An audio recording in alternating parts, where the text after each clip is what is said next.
போயிட்டு ஃபைட் பண்ணி முடிச்சதுக்கு அப்புறம் அழுதுட்டே இருக்கீங்களா? ஸோ அந்த தாட்ல இருந்து ஃபேஸ் 2 நாளைக்கே வீக்கமாவோ சோர்வாவோ இருக்குதா?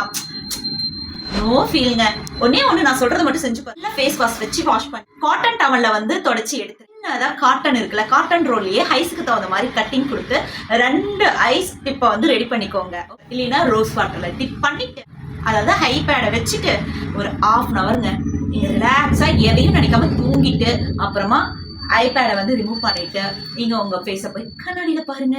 ஸோ தலைவலி ஹெட்டேக்கும் நல்லா ஃப்ரீயா இருக்கும், மைண்டும் ஃப்ரீயா இருக்கும், கருவலையும் அதனால வர்றதும் ஸ்டாப் ஆகிருக்கும். ஸோ ஹை வந்து அழுது வீங்கி இருக்கும் இல்லையா, இந்த ஹை பேட்ஸ் நீங்க வைக்கும் போது என்ன ஆகும்னா அந்த வீக்கம்லாம் வத்தி ஃப்ரெஷ்ஷான ஒரு லுக்கோட தெரிவிங்க. நீங்க அடுத்த ஸ்டெப் வைக்கும் போது நல்ல ஒரு புத்துணர்வோட ஃப்ரெஷ்ஷா எப்படின்னு பாக்குறீங்களா? விஜய் சேதுபதி ப்ரோக்ராம்ல சாண்ட்ரா அவங்க நல்லா ஃப்ரெஷ்ஷப்பா வந்திருந்தாங்களா, அந்த மாதிரி நீங்களும் ஆயிடலாம்.